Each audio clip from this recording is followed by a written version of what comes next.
Bom dia, tudo bem, terceiros anos? Vamos dar então hoje continuidade ao nosso estudo sobre a narrativa encontrada dentro do gênero textual contos de fadas, que nós estamos trabalhando então.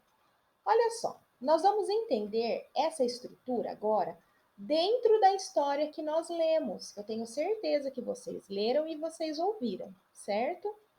Então, dentro do texto da Cinderela, nós vamos trabalhar a estrutura da narrativa.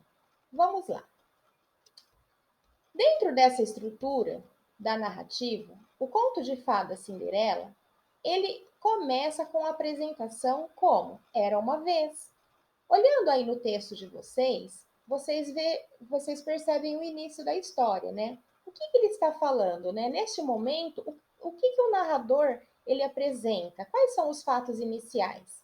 Ele mostra quem é a Cinderela, ele mostra onde ela mora, ele mostra que ela morava com a madrasta e com as irmãs, né? Ele dá características da menina, que é uma linda menina, conta sobre as irmãs, né, características das irmãs, que são irmãs ruins, né, que são irmãs muito egoístas.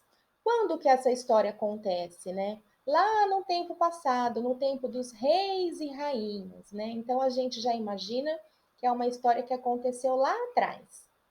E aí, né, no meio da história, acontece a complicação, ou seja, o desenvolvimento, certo? Isso faz parte da característica da narrativa?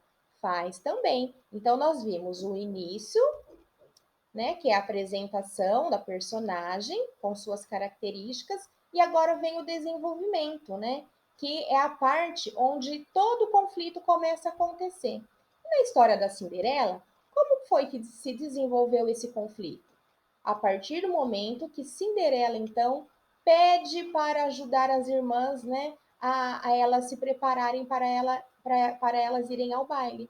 Mas o que, que acontece? A madrasta a proíbe, né? A proíbe de ir ao baile, lhe dá um monte de serviço, um monte de coisa para fazer, tudo para impedir que Cinderela vá ao baile também, como todas as meninas do reino.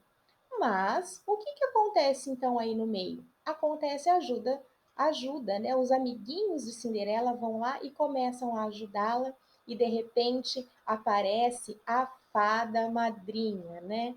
Que dentro do conto de fada é muito importante, né? Que é onde acontece toda a magia dessa história.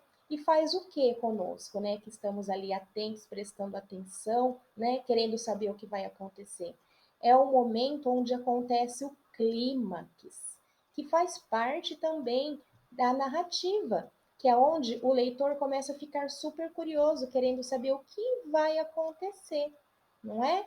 E por fim, então, o desfecho, a conclusão, onde é revelado o final da história. No caso aqui da história da Cinderela, o que, que acontece então lá no final?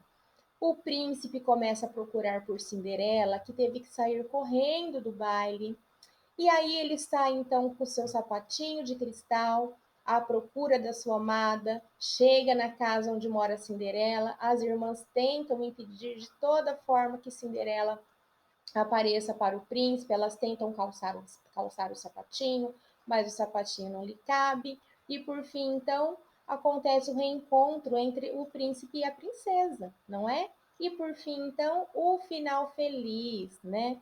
E o viveram felizes para sempre, característica também presente no conto de fada, tá? E dentro da narrativa também, né?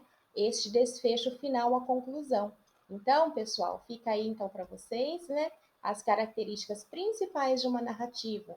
Toda história tem um começo, um meio e o fim. Dentro do começo eu apresento os personagens. No meio eu desenrolo a história, eu conto o que aconteceu, fazendo com que quem esteja lendo tenha curiosidade para saber o que irá acontecer no final da história, ou seja, na conclusão.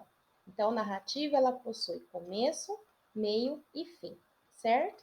Então, agora aqui dentro da plataforma tem alguns exercícios, tá? Referente a esse conto de fada para vocês fazerem.